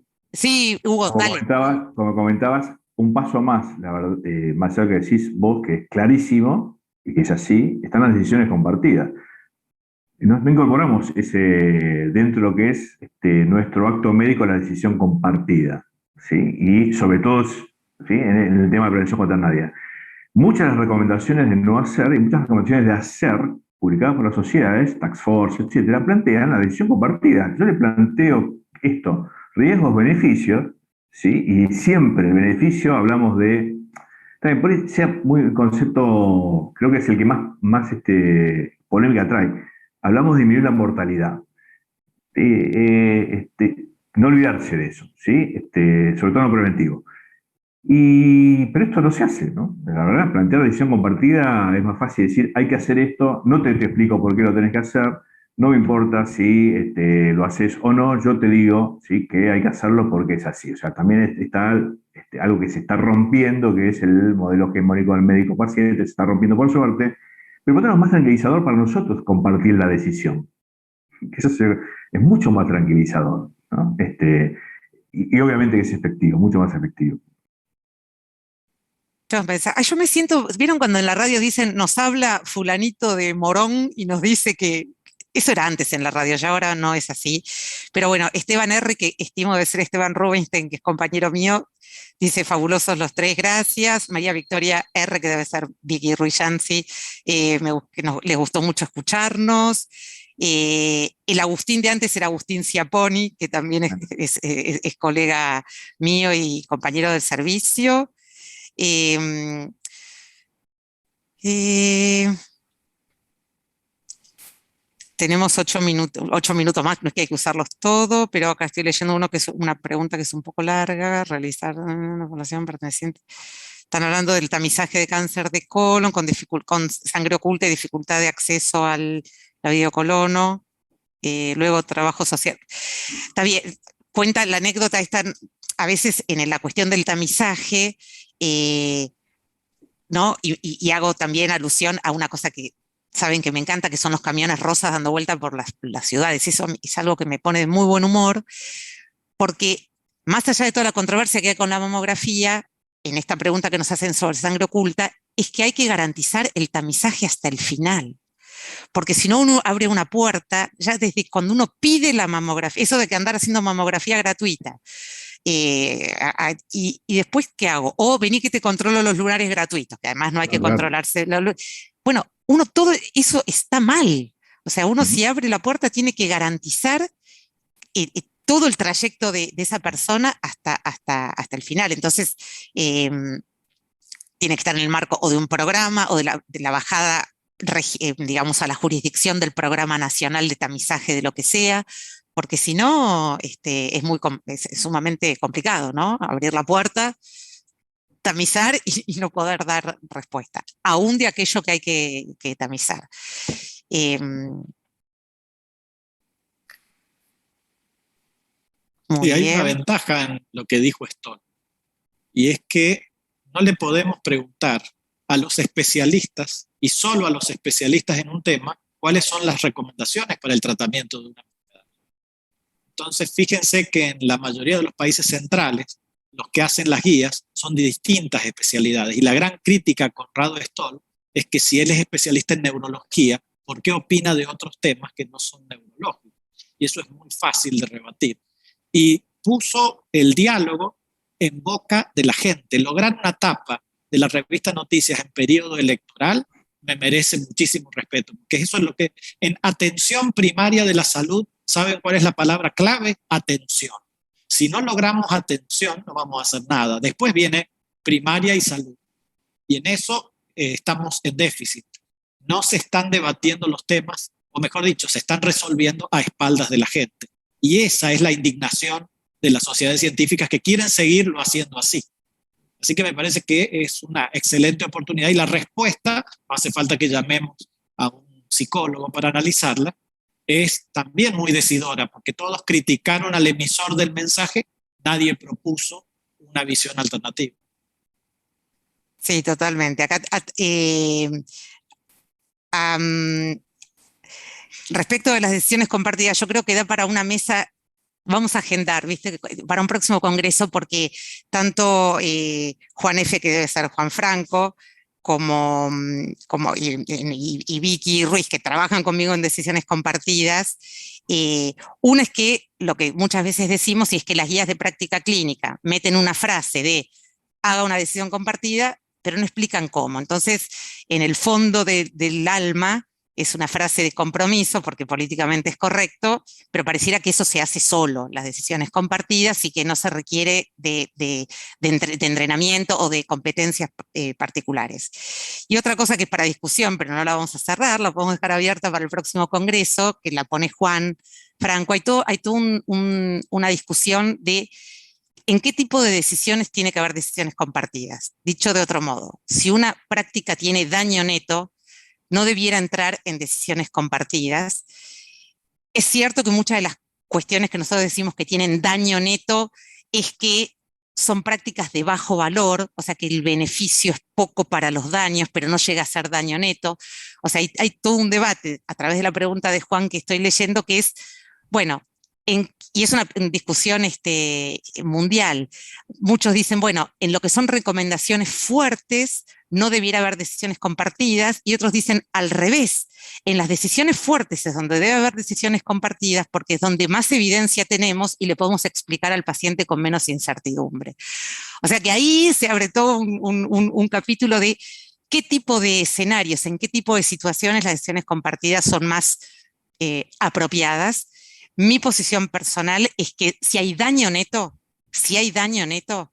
hay que tratar de discontinuar la práctica. No hay decisiones compartidas. Ahí, porque hay daño neto. O sea, el Papa Nicolau después de los 65 años tiene daño neto, no costos ni nada, daños. Entonces hay que discontinuar. Si con la paciente particular no se puede, porque la mujer dice, pero ¿cómo no me va a hacer? Negociás, mientras le vas explicando por qué tiene daños netos.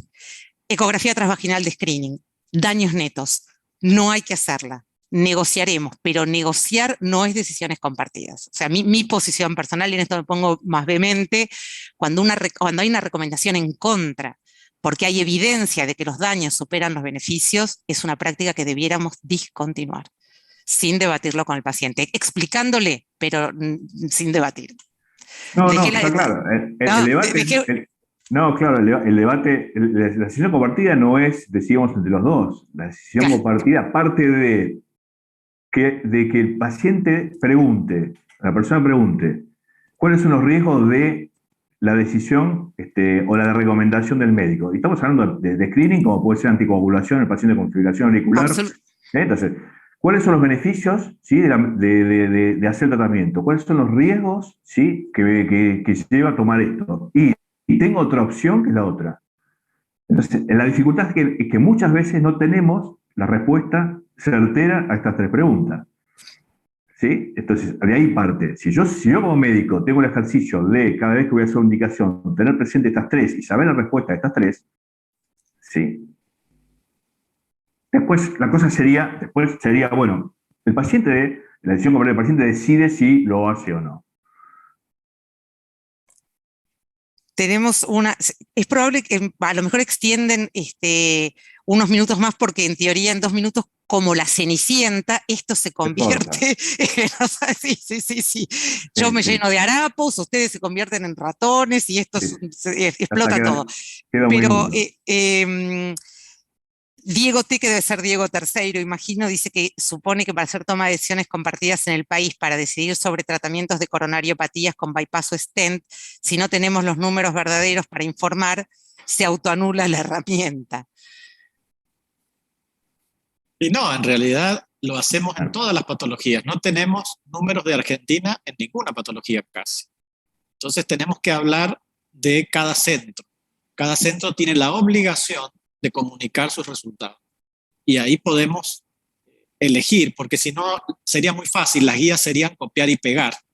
Y quizá en revascularización coronaria nos tengamos que preguntar qué es lo que tenemos que hacer, no compararnos con centros a los que les decimos que somos iguales a ellos, sino animarnos a hacer un nuevo registro, que es muy simple de hacer, que solo necesitas los afiliados a la seguridad social o a una obra social que tienen código de bypass y fijarte si están vivos a 3, 6, 12 meses y te sale la mortalidad. El dato en Argentina no lo tenemos porque no queremos, pero es muy fácil de obtener. O sea que si queremos hacer recomendaciones basadas en los datos de Argentina, necesitamos un lápiz negro Faber y un cuaderno Arte. Muy bueno, buenísimo. Nos dieron 5 minutos más. ¿Vieron cómo es esto? Se rompe el hielo y la gente empieza a preguntar, lo cual me alegra un montón, porque hay mucho interés. Alguien que dice que las guías hay que hacerlas de todos los niveles de prevención involucrados. Federico, que dice también está compartir la decisión del paciente cuando éste no acepte un método diagnóstico o tratamiento, por supuesto, el principio de no maleficencia, primero con respecto al de beneficencia, y el de no maleficencia por encima del de autonomía. Por eso yo me pongo tan dura con que cuando algo es dañino, eso está por encima de la autonomía del paciente. Nieves, que debe ser Nievitas, Gañele, felicitaciones por la claridad. Insisto, me siento en la radio, nos habla Cacho de Lanús y nos dice que pongamos un tema musical para terminar, pero no tenemos. ¿Cómo lograr que los alumnos de grado aprendan por el sesgo por especialistas? Esto, nada, ahora sí se nos va a cortar en 2 o 3 minutos. Y ahí hay que ir, como contaba Hugo, el tipo de plan de estudios que tiene la Universidad de La Matanza. Nosotros en el Instituto Universitario del Hospital Italiano, el plan de estudios es un plan integrado y donde hay menos, si se quiere, entre comillas, exposición a los especialistas lineales, a quienes consultamos para todo lo buenísimo que nos dan los especialistas lineales y que no desaparezcan nunca, pero teniendo digamos, eso tiene que ver con la planificación de la carrera. Igual, en el auditorio puede haber mucha gente que esté en carreras tradicionales, con mucha cosa de internación y profusión de especialistas, pero pueden tener, a lo mejor tienen una materia, atención primaria o en salud pública o entrar por la ventana y hay que entrar. Nosotros en el Instituto Universitario, hasta que estaba este plan de estudios, teníamos una materia chiquitita, medicina familiar y una de atención primaria y les dábamos, ¿viste? Y bueno, por lo menos les suena. Mi sensación es que todos estos temas de prevención y de los chequeos, los médicos cuando salen con su matrícula y van al consultorio y piden un chequeo, no es porque lo estudiaron en un lado, porque tienen el conocimiento ingenuo, el mismo conocimiento que tiene la sociedad. Lo piden y no se, ya está asumido que es algo útil, necesario. Así que bueno, en el grado hay mucho trabajo para hacer. Y los que estamos con alumnos de grado, cuando se logra esos cambios y entran en las residencias graduados de este tipo de carreras o que han estado expuestos, se ve la diferencia. Se ve la diferencia. Chicos, me tengo que despedir porque nos sacan del aire, ¿viste? Esto es como así, la tele, nos sacan del aire, vienen los auspicios. Les agradezco infinitamente a los que nos bancaron hasta casi 9:30 en el auditorio. Hugo, Gustavo, un recontra placer, un lujo que hayan sido nuestros invitados. Y bueno, nada más, nos seguimos viendo en el Congreso. Gracias. Chao, buenas noches a todos. Adiós. Chao, Karen. Chao, chao. Gracias a todos. Hasta luego.